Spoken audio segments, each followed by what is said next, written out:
Guys, KDM wajibkan ASN, warga, hingga anak sekolah patungan Rp1.000 per hari. Ini sama dengan pungli modern. Nominalnya kecil, cuma 1.000 perak. Tapi coba kalikan sebulan, 30.000.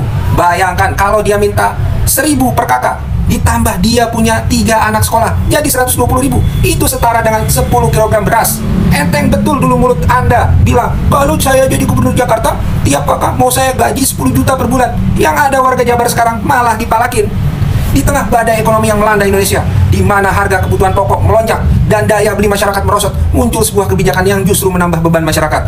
Gubernur Jawa Barat, Deddy Mulyadi, baru saja mengeluarkan surat edaran yang meminta ASN, anak sekolah, dan seluruh warga Jabar untuk menyumbang Rp1.000 per hari. Ya, Anda tidak salah dengar, Rp1.000 per hari, setiap hari. Kebijakan ini diklaim sebagai gerakan gotong royong untuk pendidikan dan kesehatan dengan dana yang akan dikelola melalui rekening khusus di Bank BJB. Tapi mari kita lihat lebih dalam, apakah ini benar-benar sukarela atau bentuk pungutan liar yang terselubung. Surat edaran ini tidak hanya ditujukan kepada ASN Pemprov Jabar, tapi juga ke bupati, wali kota, hingga ke sekolah-sekolah, memaksa partisipasi dari siswa dan masyarakat umum. Bayangkan, bagi seorang ASN dengan gaji standar, ini berarti tambahan pengeluaran Rp30.000 per bulan. Bagi anak sekolah dari keluarga kurang mampu, Rp1.000 sehari bisa berarti melewati makan siang. Dan untuk warga biasa yang sedang berjuang dengan kenaikan BBM dan listrik, ini seperti garam di luka. Inflasi mencapai rekor, pengangguran meningkat, dan pasca pandemi COVID masih meninggalkan bekas. Apakah gotong royong berarti memeras rakyat kecil, sementara anggaran negara seharusnya menanggung ini? Deddy Mulyadi merujuk pada peraturan pemerintah nomor 39 tahun 2012 tentang penyelenggaraan kesejahteraan sosial. Tapi apakah ini alasan yang sah untuk memaksa donasi harian? Kritikus menyebut ini sebagai pungli modern, di mana pemerintah daerah menghindari tanggung jawab anggaran dengan membebani ke rakyat. Transparansi dana, siapa yang menjamin tidak ada penyelewengan? Ini bukan gotong royong, ini pemerasan tersistem. Mikir. Deddy Mulyadi, udah kelaparan Anda ya? Deddy Mulyadi membuat surat apa ya sebagai gubernur Jawa Barat. Kelaparan lu ya, udah nggak bisa korupsi lu, otak lu cokoy lu ya, disuruh atasan lu bikin program mengatasnamakan rakyat, bantu desa lah, dana bantu desa rakyat lah apa, sampai anak sekolah buruh segala macam. Bahkan anak sekolah lu mau pintain 1.000 per orang. Kali berapa juta jiwa, bukan kakak lagi. Semua dari kalangan masyarakat sampai bocah-bocah lu mau pungutin 1.000. Otak lu cokoy, jangan ngatasnamain rakyat. Udah kelaparan lu ya. Udah nggak bisa nge-up anggaran, udah nggak bisa korupsi dari berbagai sisi. Atasan lu juga ya, atasan lu tuh yang nyeting lu buat jadi bintang tuh naik di 2029, mimpi lu jadi RI 1. Udah kelaparan, gue bikin gembel berjamaah ya. Gue akan bikin gembel buat lu berjamaah ya. Deddy Mulyadi, setelah Anda Deddy Mulyadi mengadakan program barak apalah ngedulin program Bapak Prabowo Subianto, program apalah sekolah rakyat Anda, barak sekolah, barak ngeduluin program lu, hebat banget lu, mentang-mentang main sama anak Puan Maharani, anak kayak si Banteng tuh, main sama anggota DPR semua, kenceng banget permainan lu. Halo, untuk seluruh warga Jawa Barat ya, tolak Deddy Mulyadi ya. Itu cuma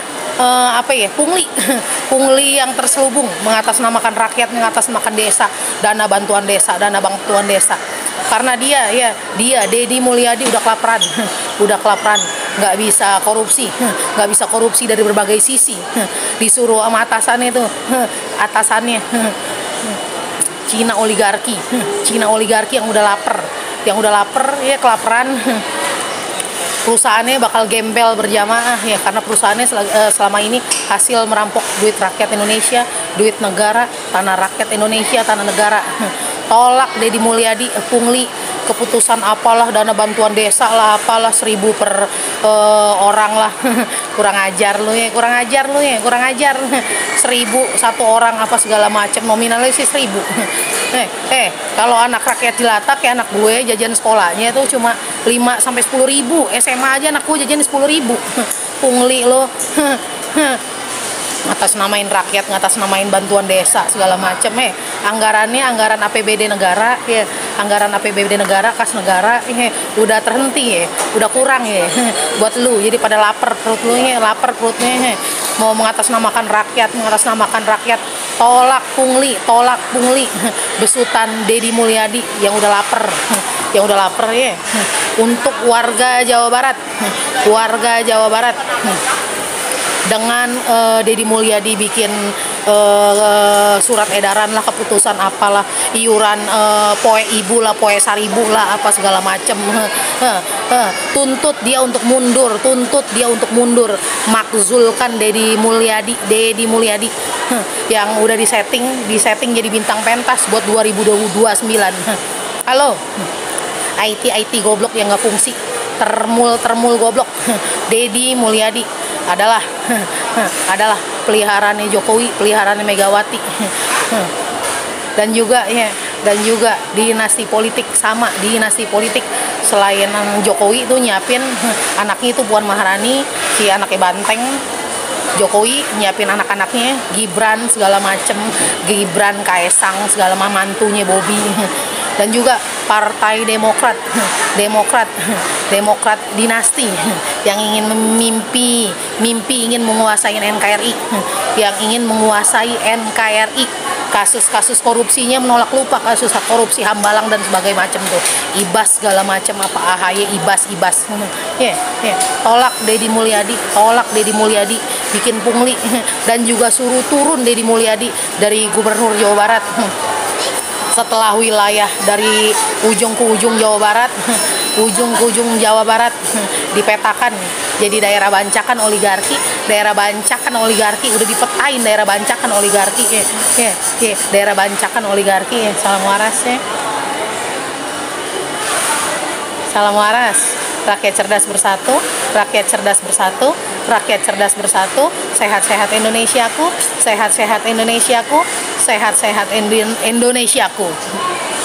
Menurut pengamatan saya, program Kang Deddy Mulyadi Sapoe Saribu yang mana nanti pemerintahan akan meminta ke masyarakat setiap hari 1.000 itu bermula dari anggaran pemerintahan Provinsi Jawa Barat itu berkurang, kawan-kawannya. Saya telah membahas bagaimana anggaran Provinsi Jawa Barat itu berkurang, dan Kang Deddy Mulyadi pun membahas juga ketika anggaran Provinsi Jawa Barat ini berkurang, apa yang harus dilakukan oleh Kang Deddy Mulyadi sebagai Gubernur Jawa Barat, kawan-kawan. Yaitu fokus utamanya Kang Deddy Mulyadi adalah pertama infrastruktur, dan kedua adalah pendidikan, ketiga kesehatan. Jadi karena anggaran Provinsi Jawa Barat itu berkurang atau menurun, akhirnya Kang Deddy Mulyadi memiliki pemikiran untuk menerjunkan program Sapoe Saribu agar masyarakat Jawa Barat itu lebih sejahtera meskipun anggaran yang diturunkan itu menurun, kawan-kawan. Itu berdasarkan pengamat saya ketika melihat berita-berita Kang Deddy Mulyadi. Akan tetapi di sosial media banyak sekali orang yang menduga bahwa program Sapoe Saribu itu adalah jenis pungli baru. Ya, saya tidak bisa mengatakan ini benar, kawan-kawan. Nanti kita lihat saja bagaimana perkembangan program Sapoe Saribu yang dilontarkan oleh Kang Deddy Mulyadi ini, apakah berjalan dengan lancar atau akan dipungli oleh Kang Deddy Mulyadi sendiri atau oleh pemerintahan atau oleh pejabat lain, kawan-kawan. Ya, nanti kita saksikanlah bersama-sama bagaimana perkembangan program ini. Dan Kang Deddy Mulyadi sudah menjelaskan mengenai program Sapoe Saribu itu ketika pidato di publik, kawan-kawan. Saya telah membahas tentang pidato Kang Deddy Mulyadi ini, tetapi saya akan cantumkan kembali Kang Deddy Mulyadi yang menjelaskan program Sapoe Saribu ini agar lebih jelas dan tidak ada yang namanya dugaan-dugaan pungli dan lain sebagainya, kawan-kawan. Oke, kita saksikan bersama-sama. kita bersepakat Pak Wali Kota, para Bupati, kami akan menggerakkan seluruh rakyat. Karena saya tidak mau lagi di tempat saya ada orang mengadu Pak. Kalau ada orang mengadu ke tempat saya, berarti kepala desanya tidak berfungsi. Kalau orang mengadu ke tempat saya, berarti camatnya tidak berfungsi. Kalau orang mengadu ke tempat saya, berarti bupati wali kotanya tidak berfungsi. Kenapa? Mengadunya sederhana kok. Butuh uang 1,5 juta Pak untuk ongkos ke rumah sakit bolak-balik. Berangkatnya dari Indramayu, berangkatnya dari Cirebon, dari Tasik. Berapa ongkosnya? Saya bikin gerakan Pak. Hari ini tadi sudah dipelopori. Namanya Poe Ibu, gerakan Sapoe Sarebu. Apa itu? Tiap warga harus nyimpan uang di depan rumah tiap pagi, dipupul oleh RT nunjuk bendaranya, dikumpulin, nanti di kantor desa dikumpulin, di situ ada ruang pelayanannya khusus untuk ngurusin warga yang 2 kesulitannya, masalah sekolah dan kesehatan 2 saja. Seluruh kantor di seluruh provinsi Jawa Barat nanti akan ada ruang pelayanannya. Para bupati akan punya ruang pelayanannya. Para camat punya ruang pelayanannya. Saya yakin Jawa Barat nanti bukan kekurangan, nanti akan kekurangan orang mengadu. Karena seluruh pengaduannya sudah selesai di berbagai titik. Nah, dari sinilah nanti kita akan mulai keadilan. Kenapa? Dari orang yang terpojok karena tidak bisa bayar untuk biaya kelahiran, dia mencuri. Dari yang kepepet karena anaknya pengen beli baju seragam, dia mencuri. Dari yang kepepet karena istrinya di rumah sakit, dia mencuri. Seluruh pencurian itu nanti akan menjadi hukuman manakala negara sudah membuat ruang-ruang keadilan. Tapi selama negara belum membuat ruang keadilan, tak pantas orang mencuri karena lapar dihukum. Untuk itu, semoga pertemuan hari ini pertemuan semangat kita semua untuk membangun rasa adil. Dan saya ngajak semua orang jangan mengatakan tidak ada uangnya, tidak ada anggarannya. Kalimat itu kalimat bohong. Kenapa? Giliran rakyat minta bantuan rumah sakit 500.000, Anda katakan tidak punya duit. Tapi malam karaokean sama LC Anda punya duit.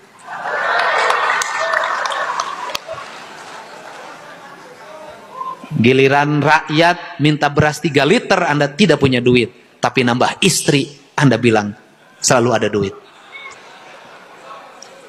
Ini penting Pak, ini penting karena tugas-tugas kemanusiaan ini hal penting. Karena kita ditugaskan untuk menjadi pemimpin adalah untuk mewujudkan rasa adil di tengah-tengah masyarakat. Untuk itu mudah-mudahan pos bantuan hukum ini menjadi sarana untuk menyelesaikan berbagai konflik sosial. Dimulai dari tingkat RT, tingkat RW, tingkat desa dan kelurahan. Kalau seluruh RT, RW, tingkat desa dan kelurahan memiliki perangkat yang cukup, keuangan yang cukup atau fiskal yang cukup, dan kemampuan intelektual dan emosional yang cukup untuk menyelesaikan, negeri ini cukup selesai di desa. Karena negeri ini adalah hamparan desa dan kelurahan. Titik. Itu saja.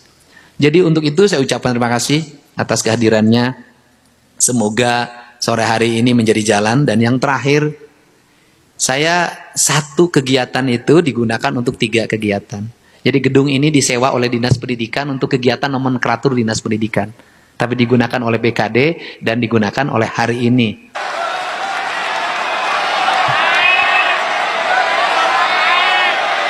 Ya kan? Nanti kalau yang kepala BPMD kabupatennya tidak mau ngelemur sampai hari Minggu, hari Senin akan saya umumkan kepala BPMD kabupaten yang malas. Setuju? Kita berontak saja, berontak. Oke. BPMD kabupaten ada? Berdiri semuanya.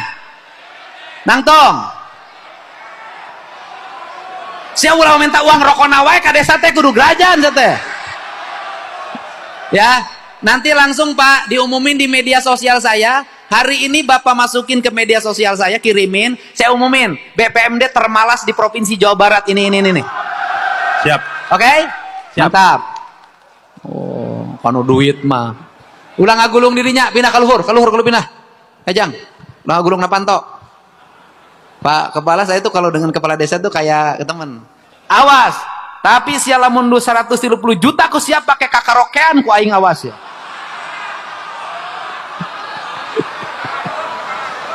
Terakhir nih, seluruh kepala desa nanti pergubnya hari ini diedarkan ke seluruh desa, kirim. Bentuk namanya bendahara yang khusus menangani rereongan yang dulu mah bias perelek. Ya, tiap kantor desa di depan rumah kepala desa harus ada pos pengaduan masyarakat, didinya bendahara langsung. Catatan, terhitung 1 Januari, kalau masih ada warga Jawa Barat datang ke rumah saya mengadukan tidak punya biaya untuk ongkos ke rumah sakit, maka bantuan gubernur untuk desa itu akan saya hentikan.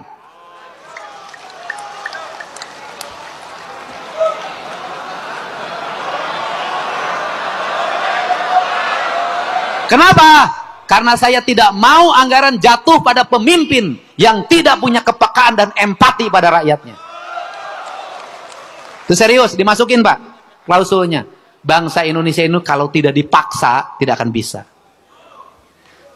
Dan kemudian nanti sistemnya bagaimana? Kalau desa tidak mampu, maka bendahara desanya nanti WA ke bendahara kabupaten kota. WA, nanti ada grup WA-nya dan itu dikelola oleh gubernur langsung.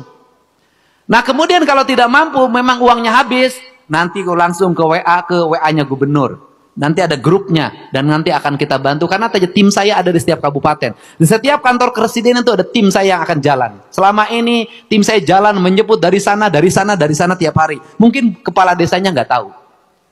Jangan sampai gubernur lebih tahu dibanding kepala desa. Ini penting, Pak. Kenapa?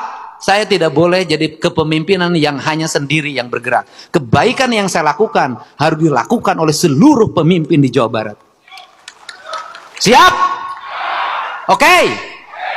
Jadi saya ulangi lagi ya kawan-kawan, kita tidak boleh beransumsi hal-hal yang negatif mengenai program Kang Deddy Mulyadi Sapoe Seribu ini. Mengapa? Karena program ini baru atau belum dilaksanakan di Jawa Barat kawan-kawannya. Ya oleh karena itu kita tidak boleh beropini yang negatif sekali, karena ya bagaimana kita membenarkan opini tersebut kalau misalkan tidak ada fakta yang membuktikan. Ya oleh karena itu coba kita lihat nanti ke depannya apakah program Sapoe Seribu ini lancar dilaksanakan atau akan dicomot ke kantong pribadi oleh Kang Deddy Mulyadi itu sendiri atau oleh pejabat lain atau bawahannya kawan-kawan. Kita kan tidak tahu ya kawan-kawan. Akan tetapi kalau misalkan diambil oleh Kang Deddy Mulyadi itu sendiri, ya itu adalah hal yang mustahil kawan-kawan. Mengapa? Karena Kang Deddy Mulyadi itu ya kita lihat di rekam jejaknya di sosial media selalu berbagi duit kepada masyarakat Jawa Barat dan masyarakat di luar Jawa Barat. Sehingga Kang Deddy Mulyadi karena suka membantu masyarakat Indonesia membuat pos pengaduan lembur pakuan. Kita selalu update mengenai pos perkembangan lembur pakuan ini ya. Dan saya telah menyebutkan nama channel pos pengaduan lembur pakuan ini di TikTok kawan-kawan ya. Jadi ya kita lihat nanti bagaimana ke depan perkembangannya. Dan tidak boleh mengatakan atau beropini hal-hal yang negatif. Itu pandangan saya ya kawan-kawan. Kurang lebihnya mohon maaf dan jangan lupa like, subscribe, share, and comment. Saya Taufik Ahsan pamit mengundurkan diri dan terima kasih.